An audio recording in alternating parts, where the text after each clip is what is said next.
Le temps de Dieu, les prophéties. Le refroidissement de la foi. Comme Paul l'a écrit dans le 2e verset 4 de Timothée 3, les êtres humains approchant de la fin des temps seront plus amis des plaisirs que des amis de Dieu, avec l'apparence de la piété, mais niant sa véritable puissance. Comme vous le dites, Dieu n'est pas contre le plaisir a été créé par lui-même. Le plaisir est quelque chose qui nous donne satisfaction par rapport à la vie. Le problème est de chercher le plaisir plutôt que de chercher à plaire à Dieu. Le plaisir en dehors de Dieu est un plaisir sans durée. C'est un plaisir du moment, de la chair, parce que sans Dieu le plaisir n'a rien de spirituel, donc quand la flamme s'éteint, la satisfaction s'éteint, ce qui provoque la réaction du besoin de ressentir à nouveau du plaisir. Face à cette réalité, l'être humain saute de maison en maison, de fête en fête, de voyage en voyage, à la recherche d'un plaisir qui ne le remplit jamais, car l'esprit est vide et fatigué. Beaucoup se refroidissent dans la foi à cause des mauvaises pratiques des gens qui se disent pasteurs ou ouvriers, parce qu'ils cessent de croire aux gens et en même temps ils cessent de croire en la parole, ce qui revient à ne pas croire en Dieu et en Christ. Jésus donne cet exemple dans la lettre à l'église d'Éphèse, dont le nom signifie se détendre. Détendre dans l'amour vers Dieu, c'est-à-dire refroidir dans la foi. Apocalypse 2 versets 2 à 5. Je connais vos œuvres, à la fois votre travail acharné et votre persévérance, et que vous ne pouvez pas tolérer les méchants, et que vous avez éprouvé ceux qui se déclarent apôtres, mais ne le sont pas, et que vous avez découvert qu'ils étaient des imposteurs.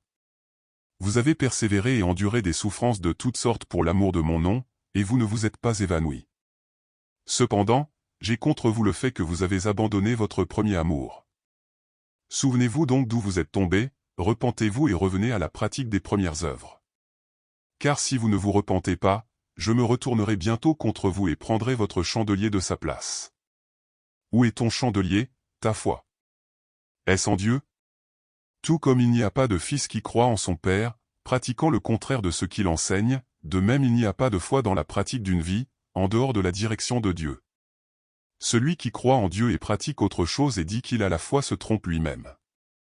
Je ne veux pas dire par là, que les croyants sont parfaits, non, même Christ dit que nous n'atteindrons pas la perfection, cependant, soyez prudents si vous prenez certaines décisions conscientes avec l'illusion que Christ pardonne tout. Donneriez-vous votre enfant en sacrifice pour que tout reste pareil? Pour qu'il n'y ait pas de différence entre avant et après? Ne soyez pas dupes. Jésus déclare qu'il n'y a pas d'autre voie que l'obéissance au Père, au Créateur, à Dieu.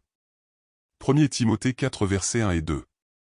Le Saint-Esprit déclare expressément qu'à la fin des temps, certains se détourneront de la foi et écouteront les esprits trompeurs et la doctrine des démons. Sous l'influence de l'hypocrisie des menteurs, qui ont la conscience cautérisée. Le manque de conscience, donc le manque de connaissance de la vérité originelle de l'Écriture, conduit beaucoup de gens à enseigner comment vivre en dehors de la parole de foi. Ces gens travaillent pour de l'argent et sont des mercenaires, qui vous gardent dans la tromperie pour vivre de leurs offrandes.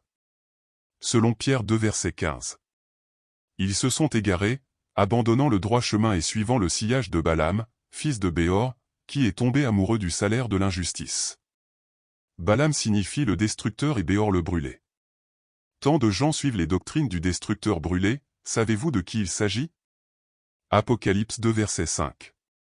Souvenez-vous donc d'où vous êtes tombés, repentez-vous et revenez à la pratique des premières œuvres. Ce message vise à partager les connaissances.